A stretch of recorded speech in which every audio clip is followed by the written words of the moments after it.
Alrighty guys, now WWDC just got over and there's a lot of information for you guys, so I'm not going to waste any more of your time. We'll get up to this roundup video and tell you guys what all that went down at WWDC, all the cool things that Apple unveiled and all that cool stuff. So let's get started. So the first thing they talked about is macOS Lion, and they kind of just did a brief overview of what the software is going to be coming out with. They didn't bring out anything new of what we would expect. They pretty much just hit everything of what we were going to expect. So they talked about the scrolling feature, the multi-touch gestures that's going to be embedded within the software itself. One of the main things they talked about was mission control. Now mission control is like a expose on steroids. It's pretty much you manage all your screen, you can manage all your widgets, organization, all of those features are within mission control, and they hit that point really hard during the live event. I believe that mission control is going to be a really good alternative to expose, just meaning the fact of more organization, more cool things embedded within widgets, dashboards, all that stuff. It's going to be running seamlessly, so everything's going to be cool in that sense. They also talked about Photo Booth and the new face recognition software. It's pretty cool. They showed like birds following the guy's head as he was going back and forth and stuff like that. So that's really cool. Now some of the new features that Apple came out with Lion was Resume, Launchpad, and Autosave. Now the autosave feature is pretty much just an autosave of your work. It works with applications, calendar, events, anything that you're doing on the computer. It's just going to automatically save it on there, so you'll be able to come back to it later. And that also works the same thing with Resume. Now Resume will be able to, if you shut your Mac down, it'll be able to resume the download that you had progress seen in this picture.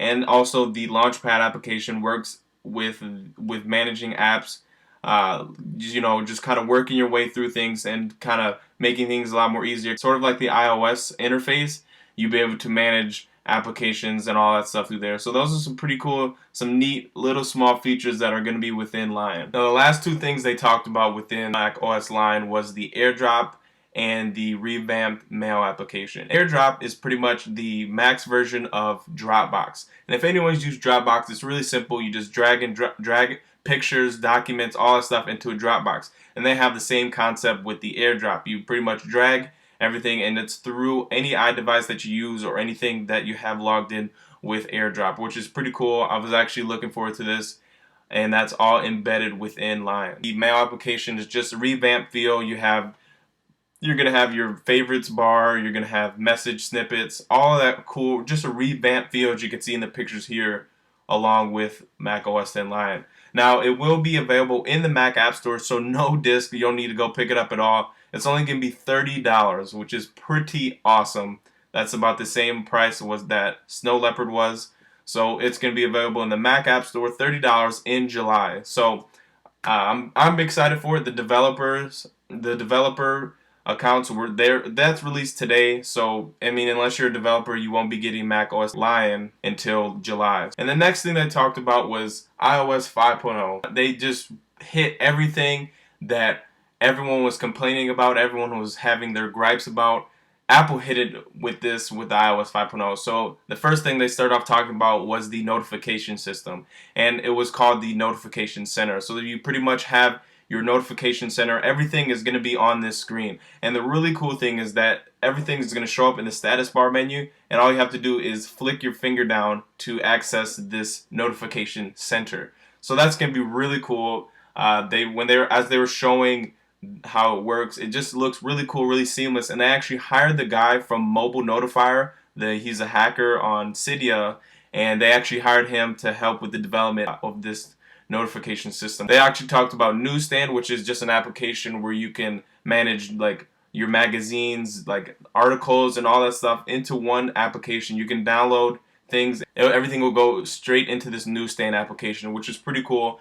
I feel like I won't be using this too much, but it's for people that do a lot of magazines, Time Magazine, all those, CNN, all those.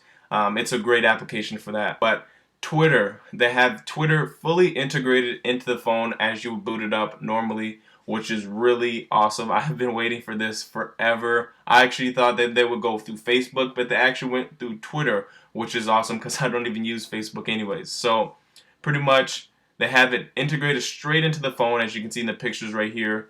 It's going to show up just like a notification as you would normally see in any other notification, in the brand new notification system that it already has on there. Next, they hit Safari and added a few new features, for example, tab browsing and also a Safari reader to focus on. If you're just focusing on an article on a web page, you can just focus and read just the text within the Safari browser. Now, one other cool feature they talked about with the brand new keyboard was enabled with your thumbs. Now, as you can see in this picture right here, wherever the placement of your thumbs will be is where this split keyboard will come up on the screen. And I think it was a really cool idea. I feel like I'm not really sure where it's going to go, if it's going to be on the iPhone, but it does look really well on the iPad, as you can see right here. And I'm pretty excited for it. I mean, it's going to be a brand new feel. You can decide if you do it. There's a gesture that you do to split the screen in half, or you just do it with the regular keyboard. So, as well as macOS Lion, they revamped the feel in the Mail application on iOS 5.0, which is really cool, and it added some really cool, really neat features that was definitely needed within Mail. They added rich text formatting, so you can italicize, bold, underline, all that stuff, just with if you selected, just as you were to cut, paste, and copy anything onto a document. There's other things like dragging messages, flagging messages, all that stuff. And then the really cool thing they hit was a built-in dictionary. For example, if you were to have something highlighted, you can click on it and open up the dictionary. It'll actually show you what the word means, the definition, all that cool stuff, as you can see in the picture right here. And I thought that was really cool. They needed something to revamp the Mail application. Revamp the camera application on the iPhone. So pretty much you have a camera button on the lock screen. So you can just go from your lock screen to your camera right away. They actually use the volume up button to take snapshots and stuff like that. And I know they actually shut down an application that actually did that, which was pretty weird, but they now have it, so you just click a button to take a picture, which is pretty awesome. Once you take a picture, you're going to have the ability to edit a photo within the actual phone itself. You won't have to go through a certain application. You can pinch to zoom, do anything you like that. You can mess with the exposure, the contrast, all that stuff within the camera application. They also had like a reminder kind of type application where you can set yourself reminders depending on your GPS location. So if you set a reminder and if you leave a certain place, the reminder notification would pop up and tell you what it would notify when you leave that and give you directions to the other place or whatever reminder you had on there. So I think that's actually really cool. And most of these ideas were just from third-party developers putting applications like this in apps. Next, they hit PC Free, which is pretty much going to be over-the-air software updates. Now, I've been waiting for that for quite some time. Now, that's going to be pretty cool. It's going to make everything a lot more simple. You have to plug things in and do all the things just to update your iPhone. You can do it straight from your phone, and that's pretty cool itself. They talked about Game Center, and Game Center talking about with the achievement points, friend discovery, game discovery, turn-based games, and actually game downloads within Game Center itself. So they just a revamped feel of Game Center, which is pretty cool, pretty awesome. And the last thing they talked about was iMessage. It was pretty much the BlackBerry Messenger of iDevices. And the really cool thing is you can do it between any iDevice with iOS 5.0. You can do it between iPads, iPod Touches, iPhones, any of that. It's pretty cool.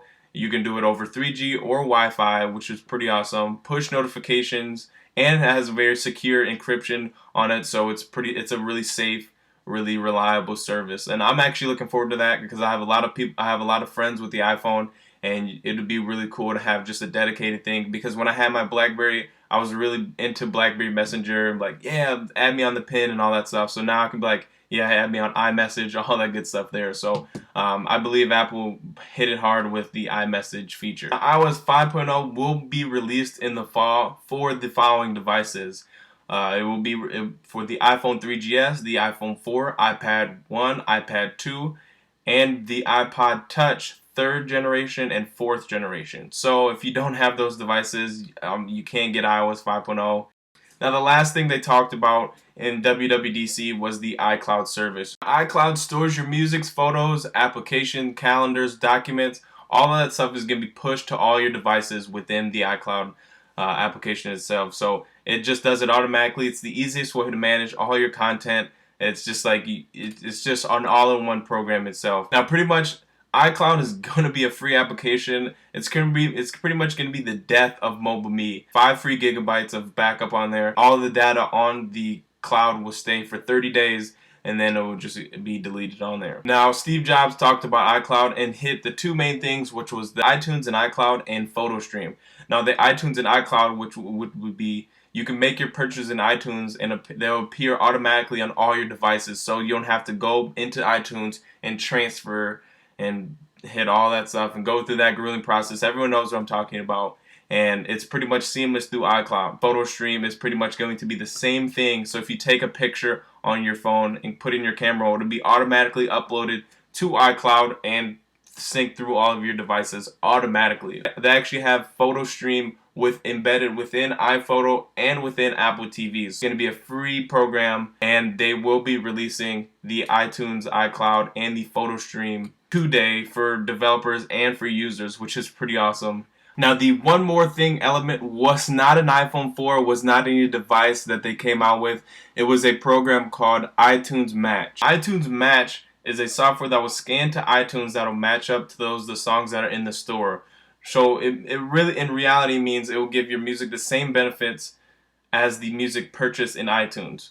And I think that's really cool. They're on the track of doing it kind of like a monthly basis. I know Amazon and Google does the same thing, but that process takes long. And what they hit with the iTunes Match is this takes minutes. It scans and takes it up in minutes.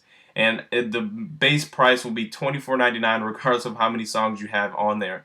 So it's going to be a really cool thing. I don't know how much I'll be actually using this. So that's just a wrap up of WWDC. Let me know. I know this is a lengthy video, and I apologize for that. I tend to stay away from these, but there was a lot of information that was to go over WWDC. If you guys have any questions for me, or if you guys have any comments, leave a comment down below in the box. Let me know how I did on this video. This is kind of the first video I did with WWDC coverage. I have a lot more news-related videos like this. I'm not recording my Nikon D3100. It's just been a lot of space for a video this long.